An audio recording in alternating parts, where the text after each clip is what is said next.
बेटियों के जहेज़ को लेके लोग बार बार पूछते हैं कि जहेज़ देना चाहिए नहीं देना चाहिए, और इसके इस्लाम में मतलब शरई तौर पे वैसे तो हमारे यहाँ दीन आम मामलात में तो कोई अमल करे या ना करे, लेकिन लेन देन के मामले में सबको दीन याद आ जाता है, जहाँ देना होता है और जहाँ आपको थोड़ा अपने आप को यानी कह लें अपनी जेब से देना पड़ता है। हम लोग अगर शरीयत को पढ़ते हैं तो कहीं पे भी कोई ऐसी हदीस या आयत डायरेक्ट नहीं है जो ये कहती हो कि जहेज़ हराम है या जहेज़ हलाल है। ऐसी कोई डायरेक्ट हदीस नहीं है। मैंने जितना अभी तक दीन को समझा है या पढ़ा है, मैंने यही अंदाज़ा लगाया है कि जो चीज़ें न्यूट्रल छोड़ी गई हैं, यानी अल्लाह ताला की तरफ से उनके ऊपर हद नहीं मुकर्रर की गई, यानी जैसे अल्लाह ताला ने डायरेक्टली कह दिया कि शराब हराम है, ज़िना हराम है, ऐसे बहुत से मामलात हैं जिनमें डायरेक्ट ऑर्डर नहीं है।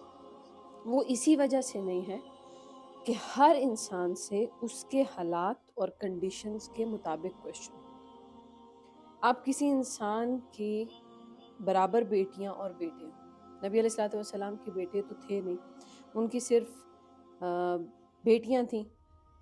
अगर किसी के सिर्फ बेटियां हों या किसी के बेटे और बेटियां दोनों हों, और आप अपने बेटों को उनकी ख्वाहिश की चीज़ें अफोर्ड करें, ठीक है, यानी वो जो चीज़ डिमांड करें, और उसके अलावा उनको बिज़नेस जो है ना वो मेंटेन करके बिल्ड करके दें कि ये आगे मेरे बच्चे ये बिज़नेस चलाएंगे।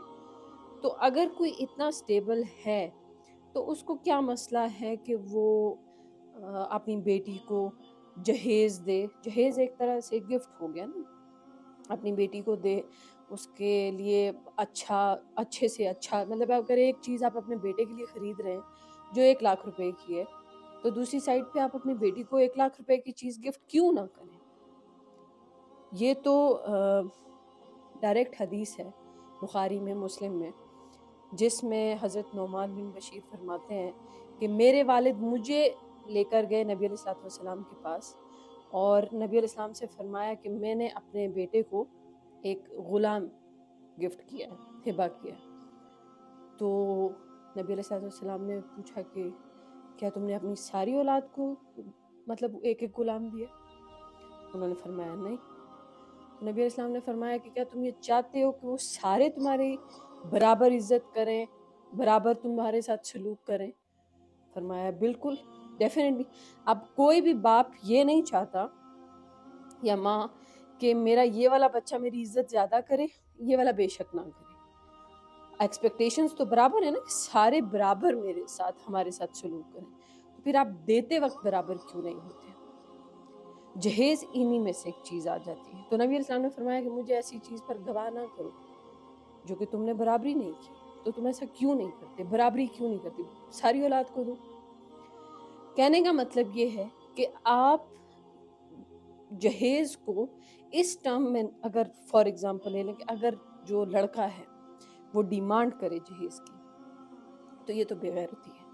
ये तो अगर कोई लड़का करे तो उसको लड़की भी नहीं देनी चाहिए, जहेज़ तो बहुत दूर की बात है। लेकिन अगर आपसे कोई डिमांड नहीं कर रहा और अल्लाह आपसे आपको दिए हुए के मुताबिक पूछेगा, जैसे हुकूमत के लिए ये अवाम उसकी रियाया है, ऐसे बाप के लिए उसकी औलाद उसकी रियाया है।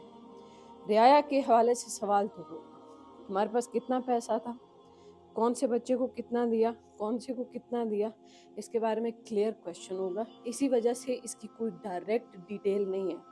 जिस इंसान के जो हालात हैं वो अपने हालात के मुताबिक अपने जहेज़ के साथ डील करेगा। यानी अगर कोई गरीब है तो हम उसको ये नहीं कह सकते कि जहेज़ दो, क्यों? क्योंकि ऐसा भी कोई हुक्म नहीं है दीन में।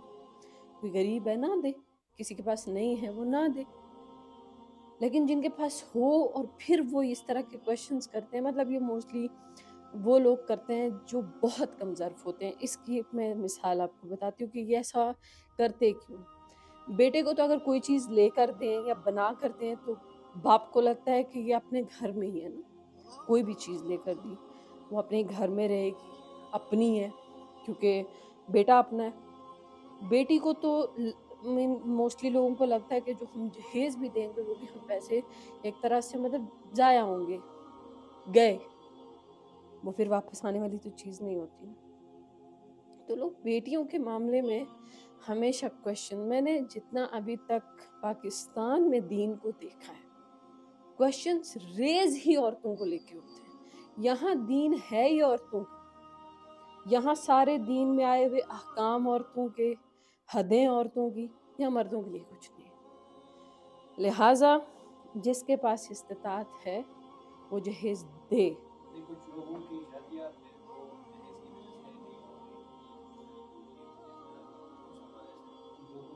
جہیز کی وجہ سے نہیں ہو رہی، تو جو انسان نہیں دے سکتا ہے، میں نے پہلے بتایا کہ اس کے اوپر اس کا حکم لاگو نہیں ہوگا۔ اور کچھ لوگ ایسے کہ جو جہیز دیتے ہیں لیکن بیٹی کا حصہ نہیں دیتے، اس حوالے یہ سے بھی غلط ہے۔ کیونکہ اسلام میں ایسا نہیں ہے کہ بیٹے کو یا بیٹی کی شادی باپ کرائے گا، بیٹا اپنی شادی خود کرائے گا اس کا حق ہے۔ لیکن یہاں پہ لوگ بیٹوں کی شادی بھی باپ کرواتے ہیں اور بیٹیوں کا بھی کرواتے ہیں، اس سینس میں آپ کیا کہیں گے؟ بیٹی کو اگر جہیز دیا ہے، جہیز ایک ہدیہ ہے۔ جیسے کہ آپ اپنے بیٹے کو اگر کوئی چیز گفٹ دیتے ہیں، چاہے وہ گاڑی ہے، وہ لڑکے موٹر سائیکل چلاتے ہیں موسٹلی اپنے لیے وہ لیتے ہیں، یا کوئی بھی چیز، تو وہ گفٹ ہے۔ اب جہیز اگر آپ نے دیا ہے تو وہ گفٹ ہے، وہ اس کی جائیداد میں کاؤنٹ نہیں ہوگا۔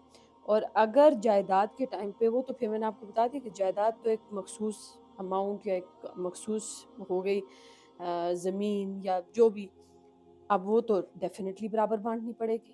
میں نے اس چیز کو کلیئر کر دیا ہے کہ آپ ایک حاکم ہیں ایز اے فادر، آپ کو ایک حاکم ہونے کے تحت اللہ نے جو کچھ دیا ہے اس کی بس تقسیم برابر کرنی ہے، جیسے جیسے کہا گیا۔ اگر آپ نے اس کی تقسیم میں مسئلہ کیا تو بس یہ آپ سے سوال ہوگا، چاہے وہ آپ جہیز ہدیے کو کہہ لیں۔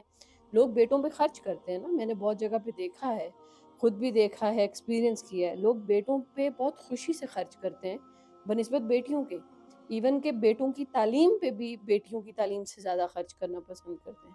تو یہ مساوی نہیں ہے۔ شادی بے شک باپ کرے، بیٹی کی کرے، بے شک بیٹے کی کرے، استطاعت ہے تو کرے دونوں کی۔ آپ نے پیسے قبر میں تو نہیں لے کر جانے نا۔ اگر آپ کو اللہ تعالیٰ نے دولت دی ہے تو آپ یہیں پہ اپنے رشتوں پہ، اپنے رشتہ داروں پہ، اپنے گھر پہ یہیں خرچ کر کے آپ دنیا سے جائیں گے۔